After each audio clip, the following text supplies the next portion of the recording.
Thank you, and good morning, everyone. Well, just recently, I noticed that my nose was getting really sore, right where my glasses fitted on the bridge of my nose. Now, after a couple of days of just putting up with it, I finally woke up to the fact that maybe my glasses were causing the problem. Well, sure enough, the little plastic nose pad fitting had come off, leaving the metal bracket. And as the bracket was sharp, by this time it was getting rather sore. So being old smarty pants fix it man, I got out an old pair and I removed the nose pad from that one with my long nose pliers and then set about removing the damaged one from the current pair. Except this one wouldn't budge. It was on extremely tight. Well, you might have guessed it. Next minute, the pliers slipped and scratched the glass from one side to the other. Now, I would never have believed how a scratch less than a millimetre wide could blur out a third of the vision of the eye behind it. It seemed always right in the line of vision. And in fact, I think my eye was trying to compensate because that simple scratch seemed to dominate my whole vision. So suddenly I found myself in the situation of having to either get an eyeglass repair done or put up with the impaired vision that jolly annoying scratch was causing, or wear an old pair that had been previously replaced because they no longer were focusing properly, or the last option, to go around with no glasses at all. Now, none of these was a great option. I pretty much had no other choice but to persevere with the scratched lens until I had a permanent solution, because I couldn't properly focus with the old pair and I could hardly see my breakfast with no glasses at all. So all of a sudden, I had a great appreciation of how much I depend on my sight. All of my reactions, all of my movements, all of my reflexes depend on my being able to see. But when you've had good vision, or even reasonably good vision, and you lose even some of it, all you want to do is get it back. We are accustomed, without even thinking about it, to looking where we're going, looking at what we're reaching for, looking at the job that we're performing at the time. So I started to think about, what would it be like if I lost my sight completely? It's quite an interesting exercise to try it. All you got to do is shut your eyes and walk around with your eyes closed for a while, no peeping. Instead of turning your head to look for something, you have to reach out with your hand and feel for it. And you find yourself walking down the hallway with your hand on the wall, feeling for doorways. And find yourself, when trying to fill a glass, sticking your finger in the top so you can tell whether it's full or not. Not too much fun if it's a hot drink. You feel your way through doorways, and stairs are a challenge. Now, let's reverse this for a moment. Let's pretend that from birth, you've been born blind. You don't know what it is to see a sunset, to look at the majesty of mountains or the beauty of an ocean. The only concept that you have of people is by sense of touch. Got no idea, really, what they look like. In fact, you don't even have a concept of what a picture is because you've never seen. You don't know what vision is. It'd be much like trying to conceive what radio waves look like. Now, the reason I'm painting this picture this morning is because that is a description of you and me. We were all born blind. Not physically, of course. We were born blind to anything spiritual. We can't see God. We can't see God's love. And we'll never see anything that God has for us without the change that I'm going to describe today. But if you do, you can and actually will see God. So let's explore that and see what that means. Firstly, let's follow a worldly concept. Teacher sent a boy she knew was a Christian outside the class with instructions to make some observations and come back and report what he saw. When he came back, the teacher asked him, "Did you see the sky?" "Yes, ma'am." "What colour was it?" "Blue, ma'am." Were there clouds? Yes, ma'am. What colour were they? Well, some were white, some were grey. Did you see God? No, ma'am, I didn't. Then perhaps he doesn't exist, said the teacher. After a pause, a girl raised her hand. Can I ask him some questions? Okay, said the teacher. The girl said, look around this room and tell me what you see. The boy said, well, I see students, I see desks, I see papers, I see the teacher. Did you see the teacher's brain? She asked. No. Then perhaps it does not exist. Now, I cannot vouch that story actually happened like that, but it illustrates an illogical truth. Many people base what they believe only on what they can see. And that's how they judge what is true and what is not true. If you can't see it, you can't believe it. But there's more than one way we can see. And there comes a point in our lives when we realize that we're missing something. We have a hunger for something and we don't know how to fill it. And that is why some try to fill it with drugs, some with alcohol, some with promiscuity. Others try other religions and mysticism. But all these things come from that deep realization that physical sight, as precious and wonderful as it is, cannot tell us the whole story. And it's not the only way we see and not the only way we perceive things. We all know that the condition of man is such that we cannot physically see God. We've got no concept of what he actually looks like. Our lives are marked by the impurity of sin, and this sin has destroyed our spiritual sight so that the spiritual world cannot be seen. Therefore, many people will have no understanding whatsoever what Jesus meant when he said these words, blessed are the pure in heart, for they will see God. On the other hand, there are also many others who will know exactly what he meant. So how does anyone get to that point, the point of seeing God? Well, Jesus answers that in this beatitude, by being pure in heart. So we need to understand what pure in heart means. God has revealed himself to us. He's done it through the prophets. He did it through Jesus. He does it through the Bible. But there's more. God has not only revealed himself to us, but he's paid the price for all our sin and wrongdoing through the blood of Jesus when he took our sin with him onto that cross. So now the sin that prevents us from seeing God has been dealt with, and it no longer binds the one who believes. But you say, we believe and we understand all that, but we still can't see him. Well, I want to show you that you can. But until we live out what it means when he talks about being pure in heart, these words will remain a mystery, even to a Christian. For we will never see him while we continue to look for him through scratched or unfocused glasses. God is not limited to our understanding of what it means to see. So we need to tune into a spiritual optical wavelength, the one described in today's beatitude, purity in heart.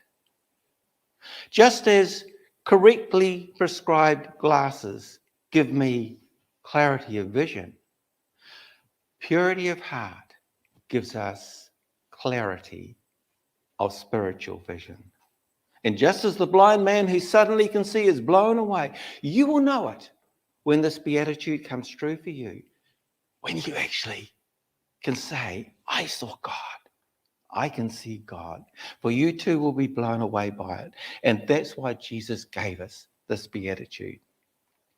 So the key to seeing him are those three words, pure in heart.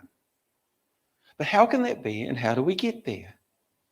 There are certain words that we just know are out of our reach. Words that are out of our league.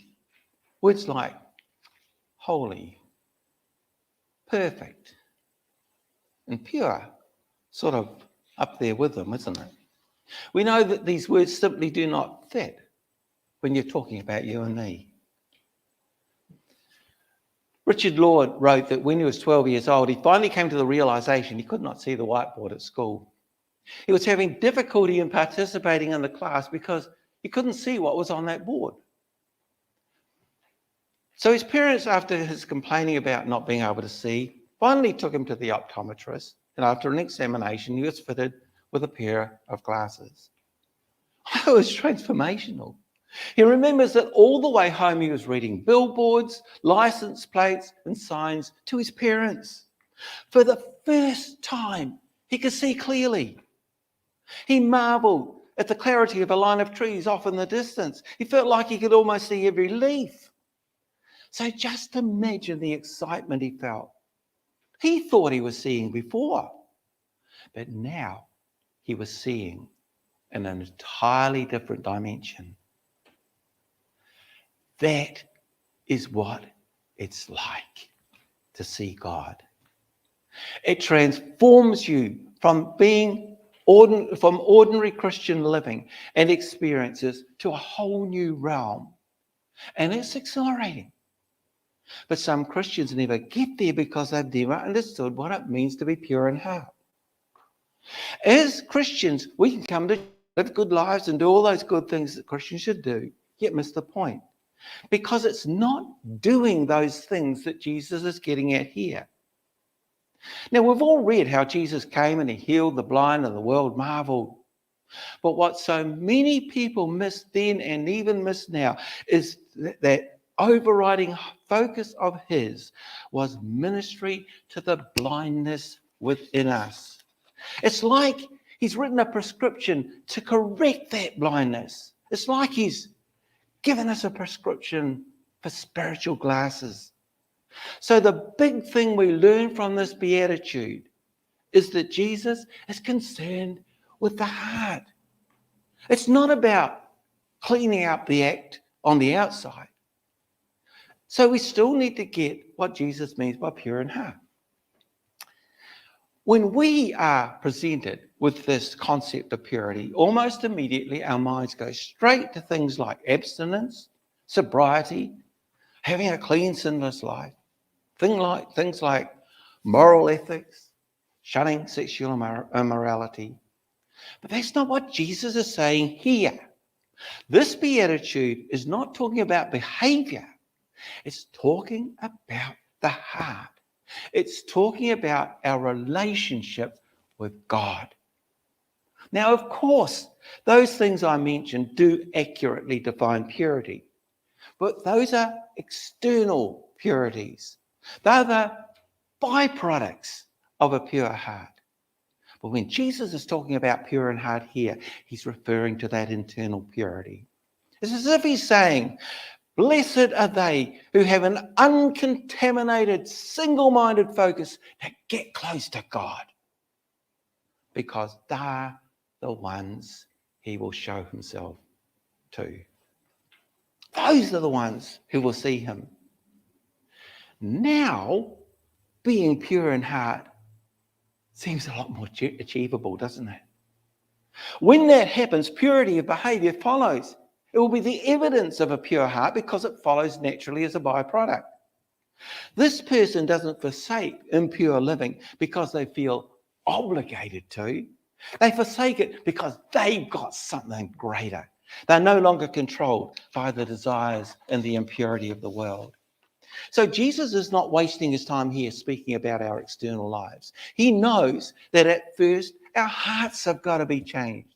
He concentrates not on the impure living, but the root cause of it. He knows that our outward struggle with purity is on a hiding to nothing unless we have purity that's navigated from within. He knows that there's no point talking about correcting wrong behavior unless the person desires it from the heart. But when that happens, our struggle fades into the background. So the aim of Jesus is not to reform the manners of society. It's to change the hearts of sinners like you and me. His aim is to purify that heart. Purity alludes to a single-mindedness, unblendedness. That the pure in heart are centered on something singular. And that thing is to get close to God. The heart is what you are in the secrecy of your thoughts and feelings. When nobody knows your thoughts but God and you. What you are when no one else is around matters as much to God as the person you are when you're in the company of others. Man looks on the outer appearance, but God looks on the heart. So we need to get our heads around the truth that from the heart are all the issues of life. Jesus spoke many times about the pure in heart. A pure heart is a reflection of doing what God wants us to do. Our inner being is the root of our actions, for from our hearts come our motives, our desires, our goals, and our emotions. The inner self eventually reveals our outward actions. If our hearts aren't right, our actions won't be right. Jesus described the inner man so many times in when he was talking.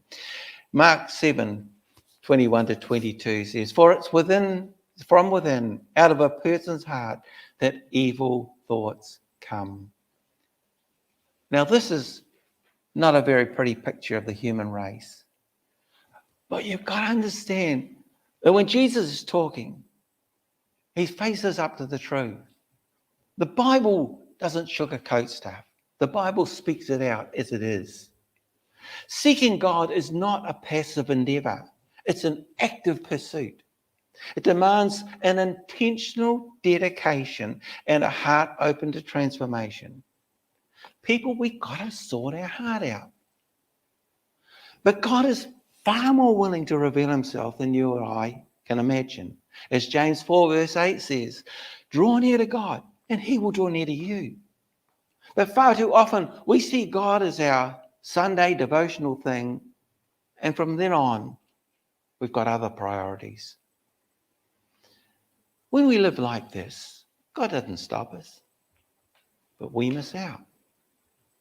We're not the ones who get to see God. Over and over, the Bible highlights this heart problem. What comes out of the mouth proceeds from the heart. For out of the heart come evil thoughts, murder, adultery, fornication, theft, false witness, slander. These are what defile a man, says Matthew chapter 15. It's the same theme. It's a message that Jesus keeps banging on about. And he bangs on about this because he knows we need to get it. Either make the tree good and its fruit good, or make the tree bad and its fruit bad. For the tree is known by its fruit. For out of the abundance of the heart, the mouth speaks. Matthew 12. When Jesus comes to us this morning and says, blessed are the pure in heart, his immediate aim is not to change our behavior, but to let us see God and let that change us. Purity then becomes something we actually want rather than something we have to battle with. So the heart is most critical to Jesus. What we are in the deep private recesses of our lives is what he cares about the most. Jesus did not come into the world simply because we've got some bad habits that need to be broken. He came into the world because we've got sinful hearts that need to be purified. If you need to fix what comes out of your mouth, you don't need to beat yourself up trying to Work on your lack of control. Get your heart right. If you struggle with lust, you don't need to spend all your time trying to control it. Get your heart right. If you have a problem with dishonesty, put your attempts to tame it aside. Get your heart right. Because it's that single-minded, unpolluted focus on getting close to God that changes everything. Because when your heart's right, those things disappear. Jesus promises that those who embody this pure heart will see God. But only those with a pure heart will genuinely know Jesus this way. He doesn't fall for the words that we say or the act that we put on for people in our lives. God knows our heart and our desires, and that is what moves him. The truth is that even after we accept Jesus into our lives, we're still going to fail. But thankfully, God continues to forgive us. He honours our heart's desires. And if our heart truly desires him and his will for our lives, even through our failures, then we're blessed. And we will see God. In Matthew 11:28, Jesus says, "Come to me, all you who are weary and burdened, and I will give you rest." Jesus calls us to genuinely seek him in times of joy, in times of trial, and then trust him with our lives.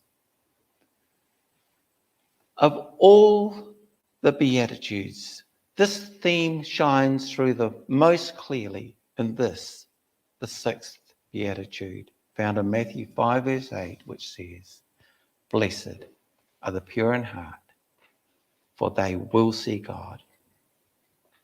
The actual experience we have when we see him is something I cannot describe to you, because it's going to vary from individual to individual. Your experience will almost certainly be different to mine. Therefore, I cannot explain to you what it will be like. But you will know when you see God, you will